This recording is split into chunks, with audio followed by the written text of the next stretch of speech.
Hello नमस्कार दोस्तों, success pathway study point में आपका स्वागत है। तो आज हम पढ़ेंगे संविधान की प्रस्तावना का भाग 2। इसके कुछ क्वेश्चन हो गए हैं। जो दृष्टि पब्लिकेशन की बुक है प्रीलिम्स प्रैक्टिस सीरीज की, उसके संविधान की प्रस्तावना के कुछ क्वेश्चन देखेंगे। चलिए तो शुरू करते हैं।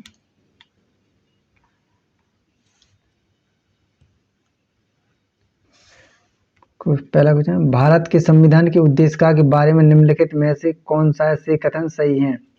ये उद्देश्य का स्वयं न्यायालय में परिवर्तनीय नहीं है। उद्देश्य का उन उद्देश्यों को बताती है जिन्हें संविधान स्थापित करना और आगे बढ़ाना चाहता है।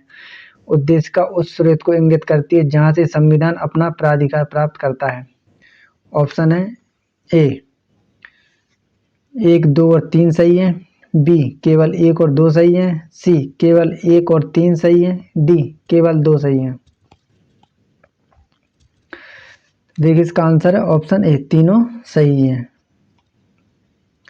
प्रस्तावना या उद्देश्य के संविधान के दर्शन को सार रूप में प्रस्तुत करने वाली अभिव्यक्ति है। उद्देश्य का वह स्रोत है जहां से संविधान अपना प्राधिकार प्राप्त करता है। उद्देश्य का स्वयं न्यायालय में परिवर्तनीय नहीं है। नेक्स्ट, भारत के संविधान के उद्देश्य के बारे में निम्नलिखित में से कौन सा ऐसे सही है? ऑप्शन ए, उद्देश्य संकल्प जवाहरलाल नेहरू द्वारा प्रस्तुत किया गया था और संविधान सभा द्वारा पारित किया गया था, जो अंततः उद्देश्य का बना। दूसरा है, उद्देश्य का विचार संयुक्त राज्य अमेरिका के संविधान से लिया गया था। तीसरा, समाजवादी एवं पंथनिरपेक्ष शब्द 42वें संविधान संशोधन द्वारा 1976 में अपनाए गए थे। 4 है, उद्देश्य का भारत के नागरिकों के मूल प्राधिकार को समाहित करती है। नीचे दिए गए कूट का प्रयोग कर सही उत्तर चुनिए। ऑप्शन ए 1, 2 और 3 सही है, बी 2, 3 और 4, सी 1, 3 और 4, डी 1, 2 और 4। देखिए इसका आंसर ऑप्शन ए सही है, 1, 2 और 3।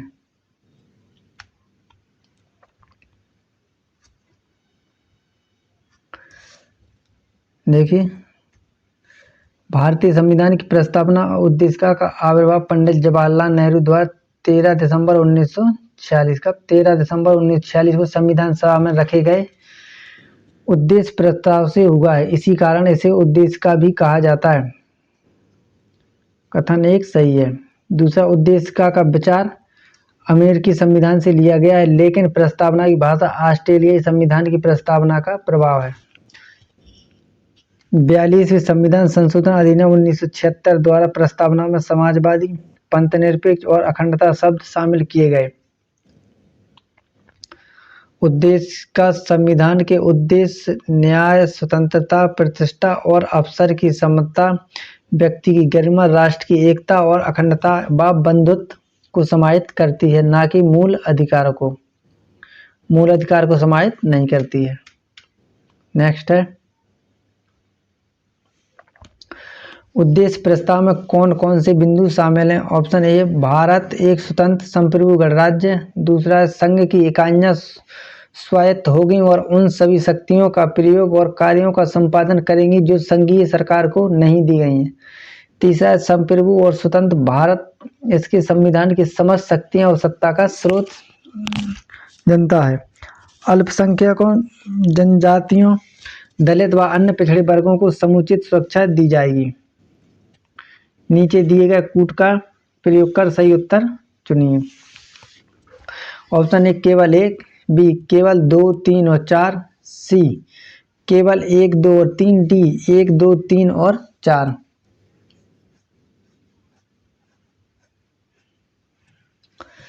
तो इस क्या है ऑप्शन 4, डी क्या है, चारों सही है। क्या है, भारत एक स्वतंत्र संप्रभु गणराज्य, संघ की इकाइयां स्वायत्त होगी और उन सभी शक्तियों का प्रयोग और कार्यों का संपादन करेंगी जो संघीय सरकार को नहीं दी गई हैं।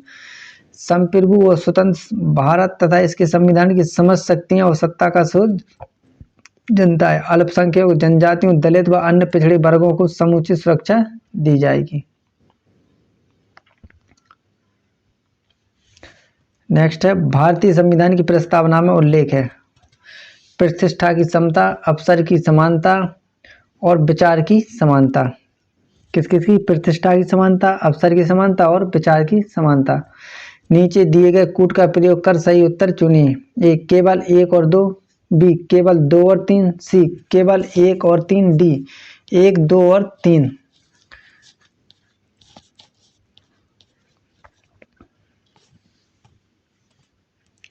तो क्या सही है? ऑप्शन ए सही है, केवल 1 और 2। प्रतिष्ठा की समानता और अवसर की समानता।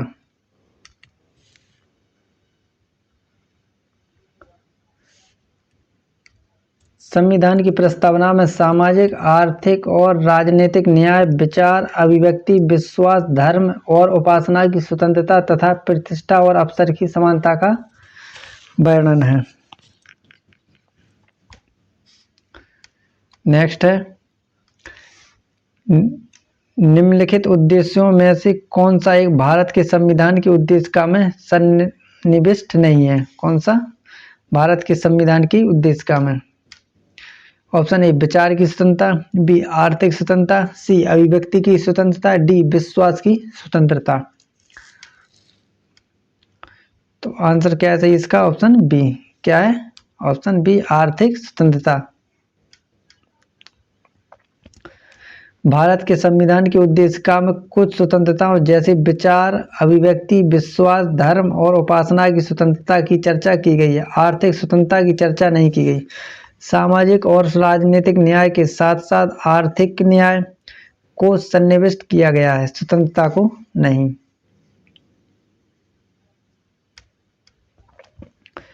नेक्स्ट है, भारत के संविधान के निर्माताओं का मत निम्नलिखित में से किसमें प्रतिबिंबित होता है? ऑप्शन ए उद्देश्य का, बी मूलाधिकार, सी राज्य की नीति के निदेशक तत्व, डी मूल कर्तव्य।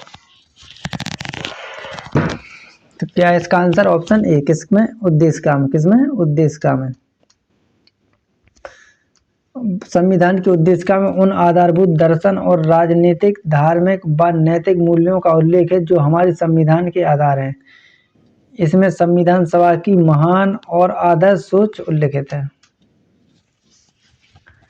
नेक्स्ट है, 42वें संविधान संशोधन अधिनियम द्वारा भारतीय संविधान की प्रस्तावना में निम्नलिखित में से कौन से नए शब्द जोड़े गए? ऑप्शन ए क्या है? समाजवादी, 2 पंथनिरपेक्ष, 3 अखंडता, 4 लोकतंत्रात्मक, 5 प्रभुत्व संपन्न। नीचे दिए गए कूट का प्रयोग कर सही उत्तर चुनिए। केवल क्या है? ए 1, 2, 5 और 3, बी 1, 2, 3, 4 और 5, सी 1, 2 और 3, डी 1, 3, 4 और 5। देखिए 42 संविधान संशोधन में कौन कौन से नए शब्द जुड़ गए थे? समाजवादी, पंथनिरपेक्ष और अखंडता, यानी 1, 2 और 3। ऑप्शन सी सही है। 42वें संविधान संशोधन अधिनियम 1976 द्वारा भारतीय संविधान की उद्देशिका में समाजवादी, पंथनिरपेक्ष और अखंडता को जोड़ा गया है। नेक्स्ट है, भारत के संविधान की उद्देशिका अपने नागरिकों को निम्नलिखित में से किस प्रकार का न्याय प्रदान करती है? ए सामाजिक, 2 मनोवैज्ञानिक, 3 आर्थिक, 4 राजनीतिक। नीचे दिए गए कूट का प्रयोग कर सही उत्तर चुनिए। ऑप्शन ए केवल 1, 2 और 3, बी केवल 2, 3 और 4, सी केवल 1, 3 और 4, डी 1, 2, 3 और 4। तो क्या है इसका आंसर? ऑप्शन सी क्या है? 1, 3 और 4 मनोवैज्ञानिक नहीं है।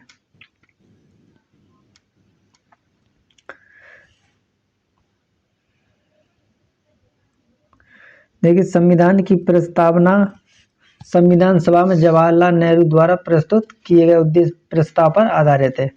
42वें संवैधानिक संशोधन अधिनियम 1976 द्वारा उद्देशिका में 3 नए शब्द समाजवादी, पंथनिरपेक्ष और अखंडता जोड़े गए।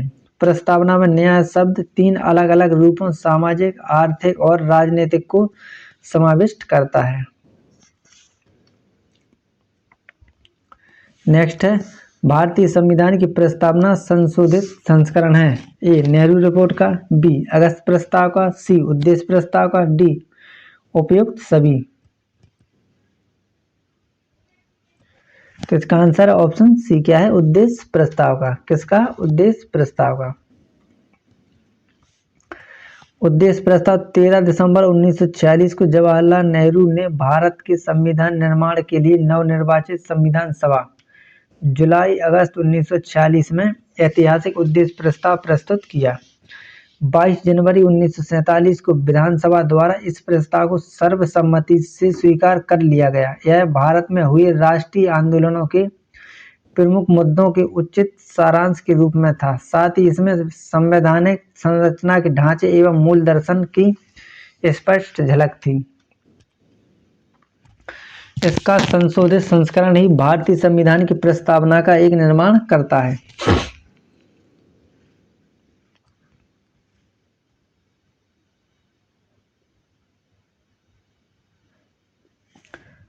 नेक्स्ट है 42वें संवैधानिक संशोधन अधिनियम 1976 में पहली बार प्रस्तावना में संशोधन किया गया और इसमें कुछ शब्द जोड़े गए।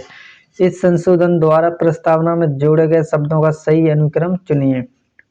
ऑप्शन ए पंथनिरपेक्ष, समाजवादी और अखंडता, बी अखंडता, समाजवादी व पंथनिरपेक्ष, सी समाजवादी, पंथनिरपेक्ष और अखंडता, डी पंथनिरपेक्ष, अखंडता और समाजवादी। तो देखिए पहला पंथनिरपेक्ष, समाजवादी, अखंडता ए नहीं है। बी अखंडता, समाजवादी और पंथनिरपेक्ष नहीं है। समाजवादी, पंथनिरपेक्ष और अखंडता ए सही है। कौन सा सही है? Option C. 42वें संवैधानिक संशोधन अधिनियम 1976 द्वारा 3 नए शब्द समाजवादी, पंथनिरपेक्ष और अखंडता प्रस्तावना में जोड़े गए।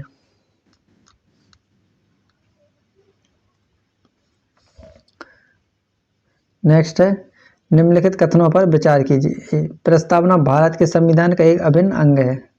प्रस्तावना के अनुसार विधायिका अपनी विधायी शक्तियों का उपयोग करने के लिए बाध्य है। ये उपयुक्त कथनों में से कौन सा ऐसे सही है? ऑप्शन ए केवल एक, बी केवल दो, सी एक और दो दोनों, डी ना तो एक ना ही दो। तो क्या है इसका आंसर? ऑप्शन ए क्या है? एक सही है। केवल क्या है? प्रस्तावना भारत के संविधान का एक अभिन्न अंग है। 1973 केशवानंद भारती बनाम केरल राज्य मामले के अनुसार प्रस्तावना संविधान का एक अभिन्न अंग है। LIC ऑफ इंडिया केस 1995 में सर्वोच्च न्यायालय ने कहा कि प्रस्तावना संविधान के एक अभिन्न अंग है। यह ना तो विधायिका के लिए शक्ति का स्रोत है और ना ही विधायिका की शक्तियों पर प्रतिबंध है। इसके अलावा इसके प्रावधान न्यायालय द्वारा बाध्यकारी रूप से लागू नहीं किए जा सकते। इस प्रकार विधायिका प्रस्तावना के अनुसार अपनी शक्तियों का उपयोग करने के लिए बाध्य नहीं है। नेक्स्ट है ऐसा कहा जाता है कि प्रस्तावना संविधान का पहचान पत्र है। भारतीय संविधान की प्रस्तावना निम्नलिखित में से क्या प्रकट करती है? एक प्राधिकार का स्रोत, भारतीय राज्य की प्रकृति, 3 उद्देश्य, 4 अंगीकार करने की तिथि। ऑप्शन है ए 1, 2, 3 और 4, बी केवल 1, 2 और 3, सी केवल 1 और 3, डी केवल 1, 3 और 4। क्या सही है? ऑप्शन ए 1, 2 और 3 चारों सही है। प्रख्यात न्यायविद और संविधानविद N.A. पालखीवाला ने प्रस्तावना को संविधान का पहचान पत्र कहा। प्रस्तावना 4 अवयवीय घटकों को प्रकट करती है। संविधान के अधिकार का स्रोत। प्रस्तावना में कहा गया है कि संविधान भारत के लोगों से शक्ति अधिग्रहित करता है। दूसरा भारतीय राज्य की प्रकृति। यह भारत को एक संपूर्ण प्रभुत्व संपन्न समाजवादी, पंथनिरपेक्ष व लोकतंत्रात्मक गणराज्य बनाने की घोषणा करती है। संविधान के उद्देश्य। यह न्याय, स्वतंत्रता, समता और बंधुता को संविधान के उद्देश्यों के रूप में निर्दिष्ट करती है। संविधान को अंगीकार करने की तिथि, यह 26 नवंबर 1949 को अंगीकार करने की तिथि के रूप में उल्लेखित करती है। नेक्स्ट,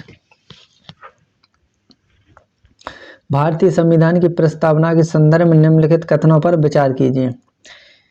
यह संविधान सभा द्वारा अंगीकार किए गए उद्देश्य प्रस्ताव पर आधारित है। 42वें संविधान संशोधन अधिनियम 1976 द्वारा प्रस्तावना में 3 नए शब्द समाजवादी, पंथनिरपेक्ष और अखंडता शामिल किए गए हैं। सही कथन चुनिए। ए है केवल 1, बी केवल 2, सी 1 और 2 दोनों, डी ना तो 1 ना ही 2। देखिए इसका आंसर है ऑप्शन सी, क्या है, दोनों सही है। क्या है, संविधान सभा द्वारा अंगीकार किए गए उद्देश्य प्रस्ताव पर आधारित है और इसमें 3 नए शब्द जोड़े गए, समाजवादी, पंथनिरपेक्ष और अखंडता। भारतीय संविधान की प्रस्तावना उद्देश्य प्रस्ताव पर आधारित है जिसे जवाहरलाल नेहरू द्वारा प्रारूपित और प्रस्तुत किया गया तथा संविधान सभा द्वारा अंगीकार किया गया। इसे 42वें संविधान संशोधन अधिनियम 1976 द्वारा संशोधित कर 3 नए शब्द समाजवादी, पंथनिरपेक्ष और अखंडता शामिल किए गए हैं। नेक्स्ट, संविधान की प्रस्तावना के संदर्भ में निम्नलिखित कथनों पर विचार कीजिए। ए, भारतीय संविधान पंथनिरपेक्षता की एक सकारात्मक अवधारणा को मूर्त रूप देता है।